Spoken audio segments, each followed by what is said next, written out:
বন্ধুরা তোমরা সবাই কেমন আছো? আশা করি ভালো আছো। আর গুড ইভিনিং সবাইকে। এই রান্নাটা যখন করেছি না, এখান থেকে কেন দেখাচ্ছি, কেন রান্নার ভিডিওটা করিনি, কারেন্ট ছিল না, তাই জন্য বেগুন দিয়ে ইলিশ মাছের তরকারি করছি, দেখতেই পাচ্ছ।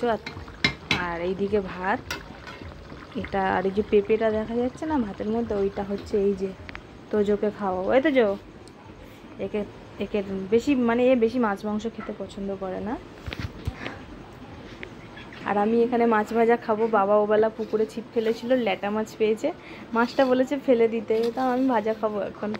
যাই হোক, দেখা হবে কালকে সকালবেলা কোনো একটা নতুন রান্না নিয়ে।